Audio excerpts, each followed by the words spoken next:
দর্শক বন্ধুরা, এর আগেও আমি কলতান দাশগুপ্তের বক্তব্য আপনাদের সামনে উপস্থাপন করেছি। ভালো বক্তব্য রাখে এবং পরিশীলিত পরিমার্জিত ভাষায়, কিন্তু এতটা অ্যাগ্রেশন কলতানের মধ্যে কিন্তু সাম্প্রতিক অতীতে দেখা যায়নি। আজকে এই বক্তব্যটা আপনাদের সামনে উপস্থাপন করছি। আমি বলতে পারি নিশ্চিতভাবে তৃণমূল বিজেপির আবারও মাথা ব্যথার কারণ হয়ে দাঁড়ালো এই শতরূপ সৃজনের পরে কলতান দাশগুপ্ত। একের পর এক যেন আগুনের গোলা তৈরি হচ্ছে বাম যুবদের পক্ষ থেকে। দেখুন, যদি ভালো লাগে লাইক শেয়ার করে অনেক মানুষের মধ্যে ছড়িয়ে দেবেন। মতুয়াদের কাছ থেকে বিজেপির নেতারা সার্টিফিকেট দেওয়ার নাম করে 800 টাকা করে তুললেন। কেন তুললেন? বললেন কোনো চিন্তা নেই, তোমাদেরকে আমরা সব দিয়ে দেবো, এই সার্টিফিকেটটা দেখালেই হয়ে যাবে, 800 টাকা করে দাও। সবাই টাকা দিলেন। আবার এখন যখন এসআইআর হচ্ছে তখন আবার ওই মানুষগুলোর কাছে গিয়ে বলা হলো, আরে একটা সার্টিফিকেট বানাতে হবে, আমরা এখানে ক্যাম্প করছি, মতুয়াদেরকে কোনো ঝামেলার মধ্যে আমরা রাখবো না, আমরা ক্যাম্প করে সবাইকে সার্টিফিকেট দিয়ে দেবো, ওই সার্টিফিকেটটা দেখালেই কাজ হয়ে যাবে। সবাই ভাবলো যে বিজেপি বলছে, মানে কেন্দ্রীয় সরকার, ওরাই তো সব চালায়, ইডিও ওরা চালায়, সিবিআইও ওরা চালায়, নির্বাচন কমিশনও ওরা চালায়। যদি বিজেপির নেতারা বলেছে মতুয়াদের কোনো ঝামেলা থাকবে না, তাহলে বোধহয় ঠিকই বলেছে। তাহলে তারা সব বিশ্বাস করলো, ভরসা করলো, লাইন লাগিয়ে দিল ওই শান্তনু ঠাকুর আর অমুক তমুকদের ওখানে, যে সার্টিফিকেট টাকা দাও, সার্টিফিকেট নাও, আর সার্টিফিকেটের নাম থাকলেই এসআইআর আর কোনো ঝামেলা হবে না। নির্বাচন কমিশন যে তালিকাটা বার করেছে তার মধ্যে ওই সার্টিফিকেটটার কথা বলা নেই। ওই সার্টিফিকেটটা যারা টাকা দিয়ে কিনেছিলেন ওখানে, ওই সার্টিফিকেটটা এখন কাগজের নেতার মতো ফেলে দিতে হচ্ছে, কারণ টাকা দেওয়ার পরেও ওই বিজেপির নেতারা এই মতুয়াদের ভবিষ্যৎ নিয়ে, তাদের আবেগ নিয়ে, তাদের আশঙ্কা নিয়ে ছেলে খেলা করেছেন। তাহলে সাবধান থাকতে হবে তাদেরকে। শান্তনু ঠাকুর বলেছেন ওখানে যে হ্যাঁ, মতুয়াদের নাম বাদ পড়বে, কোনো ব্যাপার না, আমি একটা দুটো ভোট পর দেখছি নাম তোলা যায় কি যায় না। আরে আপনি মনে করুন আমি যদি ওইখানের ভোটার হই, বনগাঁ লোকসভার ধরুন আমি ভোটার, আমি ভোট দিয়ে নির্বাচিত করেছি আমার সাংসদকে, সাংসদ দিল্লিতে গেছেন, মন্ত্রী হয়েছেন, ক্যাবিনেটে ঢুকেছেন, মিটিং করতে বসেছেন, ঢুকে বলেছেন যে এর নাম বাদ দিয়ে দাও, এদের কারুর ভোটারের নাম থাকা দরকার নেই, বাদ দিয়ে দাও।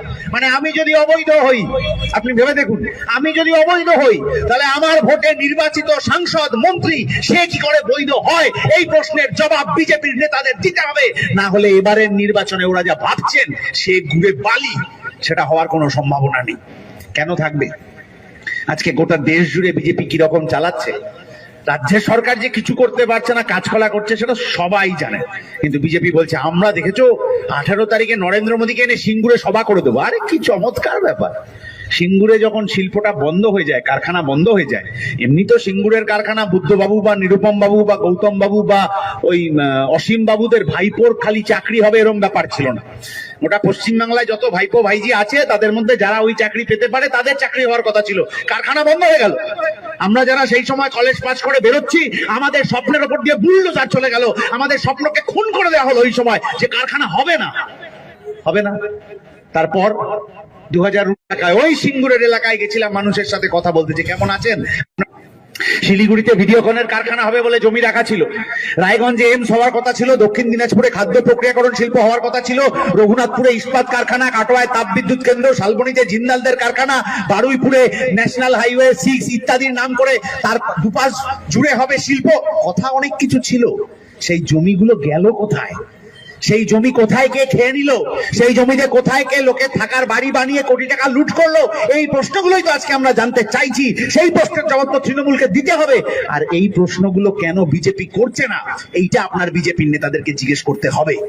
যে ধর্মজাত নিয়ে মারামারি লাগিয়ে রেখেছো, ওই দোকানটায় গিয়ে দেখুন তো, ওই যে পটলের দাম আর ফুলকপির দাম যখন আপনি কিনতে যাচ্ছেন, এই দোকান সন্ধ্যেবেলা যখন আপনি বেগুনি আর আলুর চপ কিনতে যাচ্ছেন, আপনাকে দোকানদার আপনার ধর্ম জিজ্ঞেস করে দাম বলে নাকি? যে যদি আপনি হিন্দু হন তাহলে না আলুর চপটা অত টাকা, আর যদি আপনি মুসলিম হন তাহলে ফুলুরিটা অত টাকা। তাই কখনো হয়? কখনো হয়? আপনি কালকে যখন রান্নার গ্যাস বুক, কোনোদিন হয় না। তাহলে কেন আজকে বিজেপি আর তৃণমূল আমাদেরকে ধর্ম জাতের মধ্যে লড়িয়ে দিতে চাইছে? এটা বুঝতে অসুবিধা হয় না?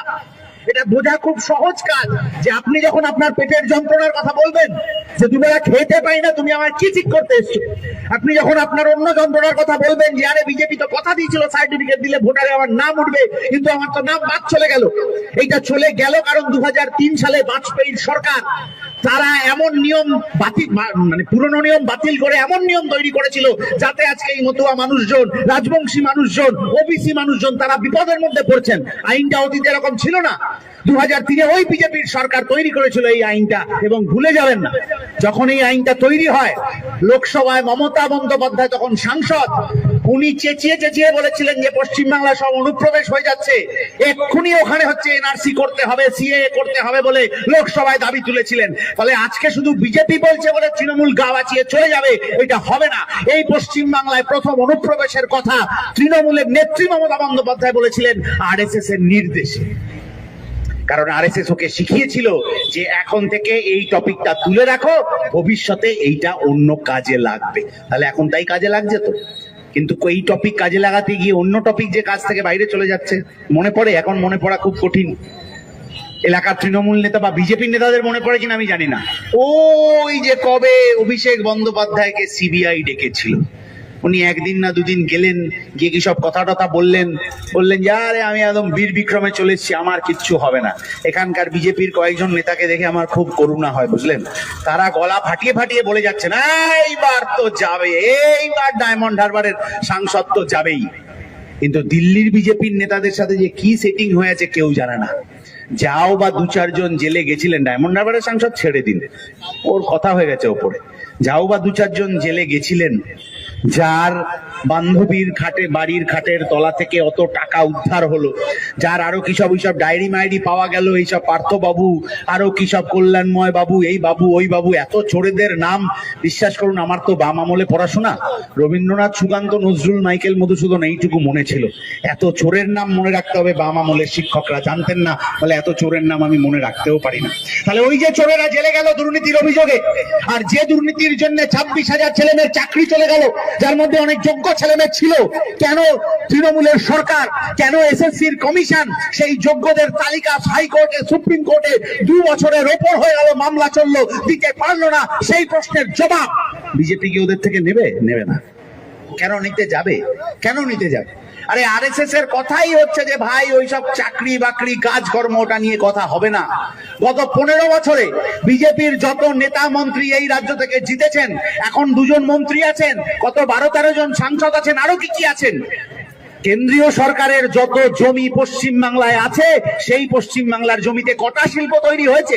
কয়লা খনি বেসরকারি হাতে চলে যাচ্ছে, রেল বেসরকারি হাতে চলে যাচ্ছে, প্রতিরক্ষা শিল্প বেসরকারি হাতে চলে যাচ্ছে, ওয়াগন তৈরির কারখানা বেসরকারি হাতে চলে যাচ্ছে, আচার্য প্রফুল্লচন্দ্র রায়ের স্বপ্নের প্রকল্প তৈরি হওয়া বেঙ্গল কেমিক্যাল, তার পানিহাটির জমি বেহাত হয়ে গেল। কি করলেন বিজেপির মাতব্বরেরা, কি করলেন কেন্দ্রীয় সরকার? তার কোনো প্রশ্নের উত্তর নেই। কেন? কারণ পশ্চিমবাংলায় এরকম রাজনীতি হবে বলে ওরা ঠিক করে নিয়েছেন যে রাজনীতির একটাই ট্যাগলাইন থাকবে, এলোমেলো করে দেওয়া, লুটে পুটে খাই। না হলে আজকে ওই যখন চাকরির দুর্নীতি হলো, সেই চাকরির দুর্নীতি হওয়ার সময় বাঁকুড়া, পুরুলিয়া, পূর্ব মেদিনীপুর, পশ্চিম মেদিনীপুর, ঝাড়গ্রামে যে তৃণমূলের নেতা দায়িত্ব ছিলেন ওই এলাকায় কে কার চাকরি পাবে না পাবে সেগুলো ঠিক করার, সেই তৃণমূলের নেতা কালকে দল বদলে বিজেপিতে চলে এসেছেন, আর এখন বিরোধী দলনেতা হয়ে গিয়েছেন বলে তৃণমূল তার বিরুদ্ধে কোনো কথা বলতে পারে না। আদো আদো কথা বলে আমার মেয়ের মতো। আমার মেয়ে যেমন আদো আদো কথা বলে, বেশি বলতে পারে না, তৃণমূল ওরকম আদো আদো কথা বলে শুভেন্দু অধিকারীর বিরুদ্ধে। আর বিজেপি, ওর অবস্থা আরো খারাপ, খুবই করুণা হয় বিজেপিকে দেখে। এই বিজেপির নেতারা পাড়ায় পাড়ায় বড় বড় এলইডি স্ক্রিন টাঙিয়েছিলেন, এখন না 2016 সালে কি দেখিয়েছিলেন?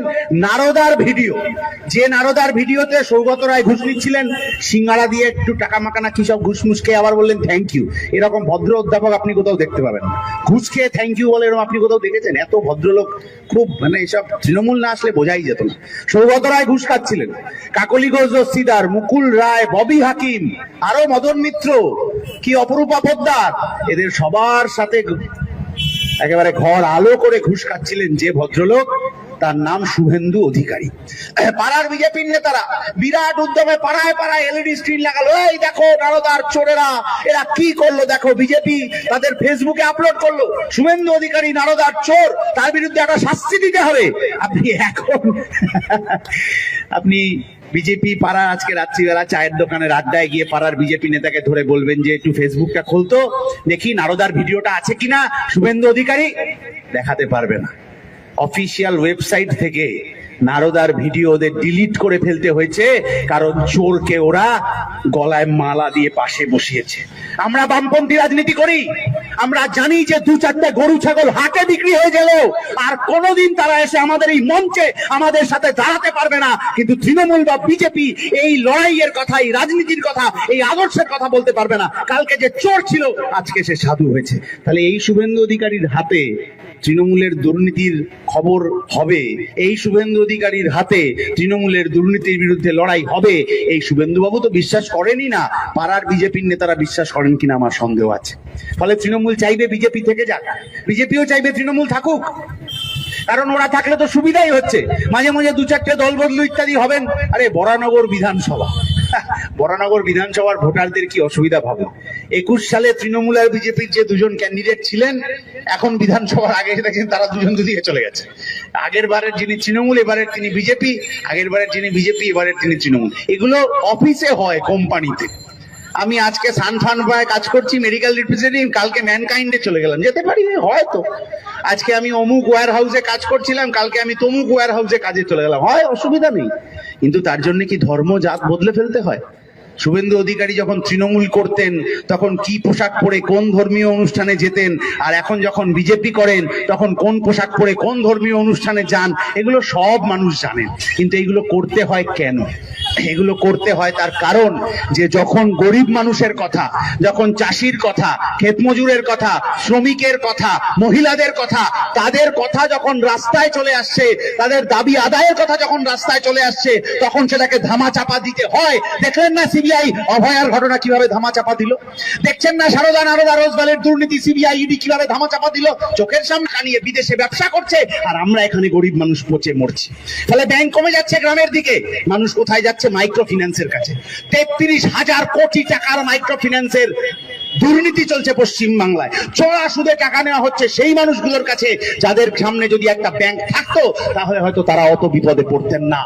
তাহলে ওই মাইক্রো ফিন্যান্সের হাত থেকে মানুষকে বাঁচানোর জন্য বামপন্থীরা বিকল্প সহায়তা কেন্দ্র তৈরি করেছে। ওই ভূতনির চরের অসহায় মানুষগুলোর ছেলে মেয়েকে পড়াশোনা করানোর জন্য বামপন্থীরা বিকল্প শিক্ষা কেন্দ্র তৈরি করেছে।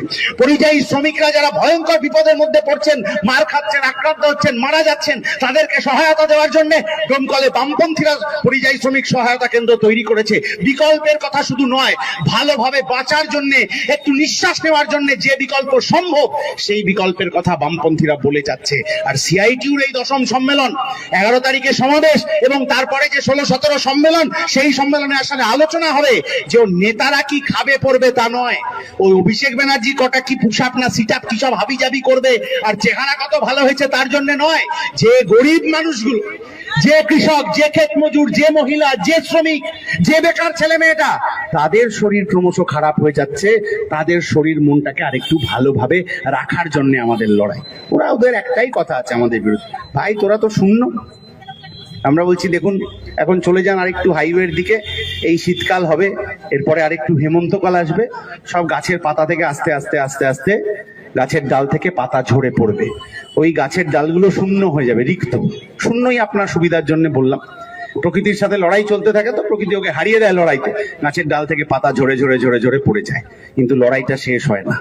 ওই গাছ তার সমস্ত শক্তি দিয়ে ওই প্রকৃতির সাথে লড়তে লড়তে বসন্তকাল আরেকটু যখন পেরিয়ে যাবে, ওই শূন্য গাছের ডালে একটু একটু একটু একটু করে সবুজ পাতাগুলো কুড়ি মেলতে আরম্ভ করবে। আর যখন আরো গরম হবে, এই গরমে ভোট আর কি, ওই যখন গরমকাল আসবে তখন ওই শূন্য গাছের ডালটা যাকে আপনি ঠাট্টা করেছিলেন, তখন ওই ছোট্ট ছোট্ট গাছের পাতা যার দিকে তাকিয়ে আপনি হেসেছিলেন, সেরকম একটা পুরো মহিরুহ হয়ে তার গাছের ডালপালা গাছ পাতা বিস্তার করে সে আসলে আমাদের ছায়া দেবে। আমরা বামপন্থীরা আসলে গোটা রাজ্যের মানুষের কাছে সেই ছায়া হয়ে উঠতে চাইছি এবং ওই বাইনারির বিরুদ্ধে, ওই নেতিবাচক রাজনীতির বিরুদ্ধে, ওই মানুষ ভাগের রাজনীতির বিরুদ্ধে, দাঙ্গার রাজনীতির বিরুদ্ধে, গোটা দেশটাকে বেঁচে দেওয়ার রাজনীতির বিরুদ্ধে এই বামপন্থী বিকল্পের কথা আমরা আরো মানুষের কাছে ছড়িয়ে দিয়ে মানুষকে ঐক্যবদ্ধ করে আগামী দিনে মুখে একটা সুন্দর হাসি নিয়ে শির দ্বারা সোজা করে এই পশ্চিম বাংলায় বাঁচবো, এই কথা বলে আমার কথা এখানেই শেষ করছি। বিপ্লব দীর্ঘজীবী হোক।